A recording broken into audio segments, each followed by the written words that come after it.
आम्ही म्हणजे तिन्ही इकडचे लोकप्रतिनिधी, आमचे स्थानिक पदाधिकारी, माजी नगरसेवक, आमचे साधारणपणे 2 महिन्यातून एकदा वॉर्डच्या लेवलच्या बैठका होत असतात, जे वेगळी कामं वॉर्ड लेवलला चालू आहेत.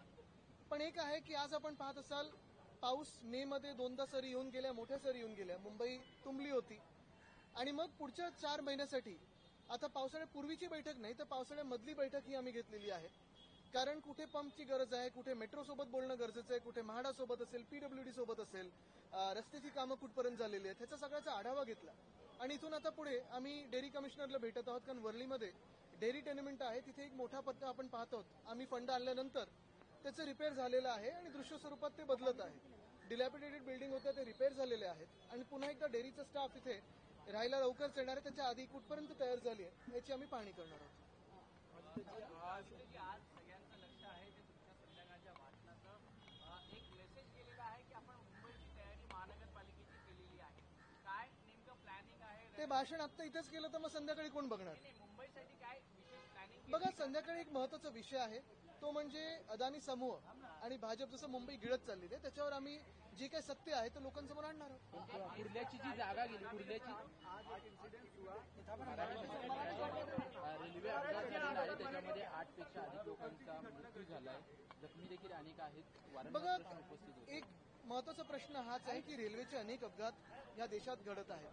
गेल्या 2 वर्षांमध्ये 3 वर्षांमध्ये जेवढे अपघात झालेले आहेत मला वाटत नाही तेवढे त्याच्या आधी एवढ्या पाठोपाठ झाले असतील. आत्ता जे झाले, सकाळी लोक त्या ट्रेनमधून बाहेर पडून मृत्युमुखी पडलेले आहेत. मला वाटतं मागच्या वर्षी देखील 1000पेक्षा जास्ती लोकांचा असाच मृत्यू झालेला आहे. रेल मंत्री वेगळ्या कॉमिक आवाजमध्ये हल्ली भाषणं द्यायला सुरू झालेलं आहेत. कधी असं वाटतं ते सोशल मीडिया इन्फ्लुएन्सर झालेत का, रेल मंत्री झालेत का? पण खऱ्या अर्थाने रेल्वेवर काम कोणी करत आहे का? रेल मंत्री आहेत की रील मंत्री आहेत? ह्यांना तुम्ही नुकसान भरपाई असेल, कॉम्पेन्सेशन असेल त्यांच्या परिवाराला द्याल, पण पुढची जी लोक आहेत जे रेलमधून प्रवास करणार आहेत, जी लोकलमधून प्रवास करणार आहेत, सगळा काही फोकस तुमचं एसी ट्रेनवर आहे, इमारतींच्या उद्घाटनावर आहे. पण रेल्वे सेफ्टीवर कोणाचा नक्की लक्ष आहे हे पण प्रश्न विचारणं गरजेचं आहे. आणि कुठे ना कुठेतरी रेल मंत्री याचं उत्तर देतील का?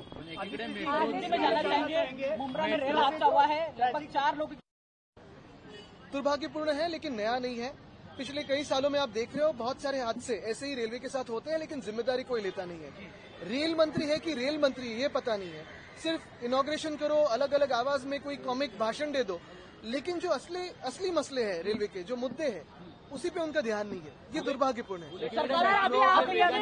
सरकार के 11 साल पूरे हुए, उन्होंने आज एनडीए सरकार ने मोदी सरकार के 11 साल आज पूरे हुए हैं, उन्होंने अपना रिपोर्ट कार्ड पेश किया. किस तरह देख रहे हैं? हालांकि सरकार रिपोर्ट कार्ड तो पेश किया होगा, लेकिन क्या हम जैसे आपके सामने खड़े रहते हैं प्रेस कॉन्फ्रेंस में आते, क्या वो आते हैं 11 साल में?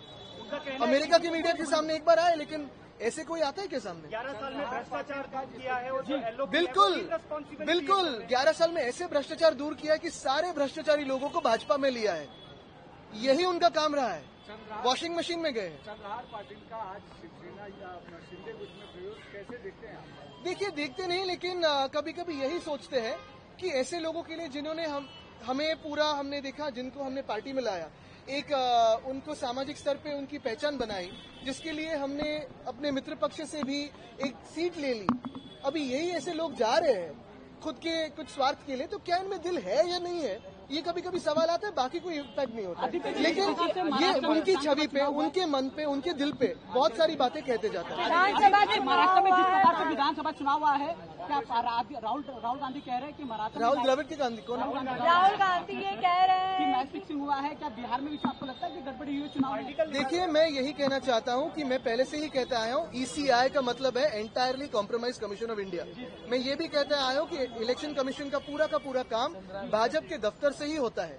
जैसे हमारे पार्टी के स्प्लिट के बारे में उन्होंने रिजल्ट दिया था, या फिर अगर आप चुनाव देखें तो जो भी सवाल हमने पूछे हैं, चुनाव आयोग क्यों नहीं जवाब देता है? भाजपा कौन होती है जवाब देने के लिए?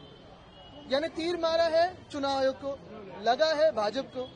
ही कौन सी बात है? आदित्यजी, चंद्रहार पाटील आज शिंदेच्या शिवसेनेत प्रवेश करणार आहे, ज्याच्यासाठी महाराष्ट्राला चांगली पॅटर्न कळाला, ते तुमची साथ सोडून नाही, चांगलं आहे. स्वतःला आरशात त्यांनी पाहावं आणि काय काळज आहे. ह्या लोकांसाठी आम्ही लढलो, ह्या लोकांसाठी भांडणं केली, ह्या लोकांसाठी आम्ही सर्व काही केलं. स्वतः इतर प्रचार सोडून तिथे गेलो. त्यांच्यातलं मन कसं आहे, त्यांचं दिल कसं आहे, त्यांची छवी कशी आहे, इमेज कशी आहे, प्रतिमा कशी, ही त्यांना कळत जाईल. राहुल बोटॅनिकल गार्डनचा प्रस्ताव होता, पण आता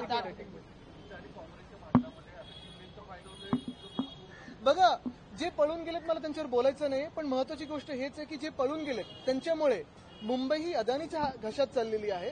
हे जे जे तिथे गेलेत त्यांनी लक्षात घ्यावं. जे कोणी एशन्सीकडे जाईल ते सगळे मुंबईला विकण्याचं काम करतायत, अदानीच्या घशात घालण्याचं काम करतायत, हे त्यांनी लक्षात ठेवावं. आणि काय जे पाप करतायत ते त्यांच्या पुढच्या पिढीला काय उत्तर देईल हे त्यांनी लक्षात ठेवावं. राहुल गांधींनी लेख दिल्यानंतर देवेंद्र फडणवीसांनी उत्तर दिलेलं आहे, त्याच्यावरून देखील टीका टिप्पणी होत होती. पण झोंबलं कशाला? मुख्य गोष्ट ही आहे की जे इंडिया आघाडीने असेल किंवा राहुल गांधींनी असेल, प्रश्न निवडणूक आयोगाला विचारलेले आहेत, भाजपने काय उत्तर द्यावं त्याचं? आदित्यजी, नव्या युतीचं काही मुहूर्त ठरला? कोणासोबत? MNS. बघा, एक आहे आमच्याकडून, मी तुम्हाला खरी ती गोष्ट सांगतो, अजूनही खूप चर्चा ह्याच्यावर तुमच्यामध्ये होते, मीडियामधून आम्ही ऐकतोय, पेपरमध्ये पाहतोय. एवढंच सांगेन, परवा जे उद्धव साहेबांनी सांगितलं की लोकांच्या मनात जे आहे तसं होणं हे आमच्या देखील मनात आहे.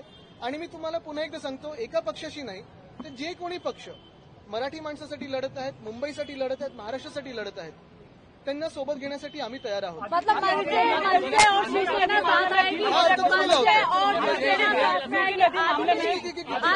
आदित्य जी मतलब मनसे और आदित्य ऑगस्टमध्ये वेळ येईल अशी माहिती मिळते. असं तुम्ही जर बोलणी करायला पुढे असाल तर काही मला हरकत नाहीये, पण महत्वाची गोष्ट आहे की मी तुम्हाला पुन्हा एकदा सांगतो, आता एवढंच आहे की कोणीतरी हाक मारली, आम्ही त्याला प्रतिसाद दिलेला आहे. आता पुढची ही जी काही पावलं असतील ती लोकांसमोर असतील, पण आमच्या मनात एवढंच आहे, साफ दिलाने साफ मनाने मुंबईसाठी, महाराष्ट्रासाठी, मराठी माणसासाठी जे कोणी लढायला तयार आहेत त्यांना सोबत घेऊन आम्ही पुढे जायला तयार आहोत. मतलब बीएमसी चुनाव से पहले मनसे और शिवसेना साथ में आएंगे, सुनिए साथ में आएंगे. सुनिए इसका चर्चा चल रहा है, क्या कर रहा है? चर्चा सिर्फ मीडिया में शुरू है, हमारे दिल में वही है जो महाराष्ट्र के दिल में है, और वो बात साफ है. मतलब कब तक क्लियर हो? मीठी नदी मामले में अब दिनू मोरिया अरे ये कब तक क्लियर है? नहीं, कोई रिश्ते की बात नहीं चल रही, कोई फ्लर्टिंग नहीं चल रही. मीठी नदी मामले में दिनू मोरिया को सम्मन किया गया है. इसको आप किस देखिए, तरह मीठी नदी का मामला जो है बहुत ही गहरा है, और जो भी इसमें दोषी हो, जो भी हो, उसे सजा होनी चाहिए. मेरे मुंबई को अगर कोई लूट रहा हो तो उसे सजा होनी ही चाहिए, ये मेरी भी मांग है. आज आपकी तरफ से मुलुंड में बैठक बुलाई गई है बीएमसी चुनाव से पहले, क्या कुछ ये चुनाव के लिए तैयारियां? नहीं है, चुनाव के लिए तो नहीं है, ये मुंबई के लिए है, महाराष्ट्र हित के लिए. पहिली गाडी कोण देणार हा प्रश्न आहे. अमित ठाकरे असं म्हणाले की दोघांकडे एक वेगळं बघा, मी आता ह्याच्यात जाणार नाही, कारण आम्हाला स्पष्ट सांगितलेलं आहे की ह्याच्यावर कोणी टीका टिप्पणी बोलायचं नाही. जे काय होईल ते लोकांसमोर आहे, लोकांच्या मनात जे असेल, महाराष्ट्राच्या मनात असेल. आता तुम्ही थोडं पाऊल घ्या पुढे. निवडणुकीच्या वेळी कुर्ल्यात बोटॅनिकल गार्डन एक मिनिट, ते माझे एक मिनिट, तेवढेच मोदी साहेबांच्या जवळ आहेत. क्रिसमस पार्टी त्यांनी त्यांच्याबरोबर केलेली आहे. आणि मी हेच सांगेन,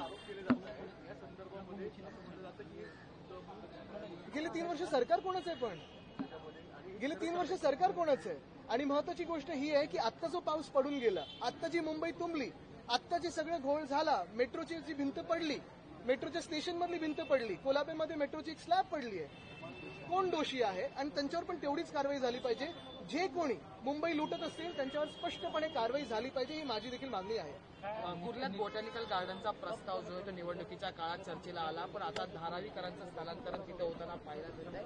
कसं बघतात हे? नाही, आता सगळे हे मी संध्याकाळी बोलणार आहे, पण कुर्ल्याचं बोटॅनिकल गार्डन असेल, आता एकामेकांवर आमदार बोटं दाखवतात. हे मंगेश कुडाळकर असतील, मीर खोटेच्या असतील, मनोज खोटक असतील, सगळं खोटं बोलणारे लोक आहेत. लोकांना फसवण्याचं काम केलेलं आहे आणि आता मुंबईला अदानीला विकायचं काम चालू आहे. शाम के लिए रुकिए. मिठी नदीच्या घोटाळ्यात तुम्हाला अटक होईल असं नितेश राणेंनी दावा केला. Thank you. The rail mantri has become a real mantri. There have been multiple accidents in the railway sector in the last 2 or 3 years which have been terrible, but no one's coming forward to claim any responsibility. This is solely the responsibility of the railway department and the railway minister. Sadly, the railway minister is busy making funny speeches and comic voices, making reels, but not coming forward to take responsibility for the people of India who travel in railways. As you mentioned that this is not the first such kind of incident, do you demand resignation of railway? I think the people of India have demanded his resignation multiple times, but he has no shame. He carries on. Thank you, sir.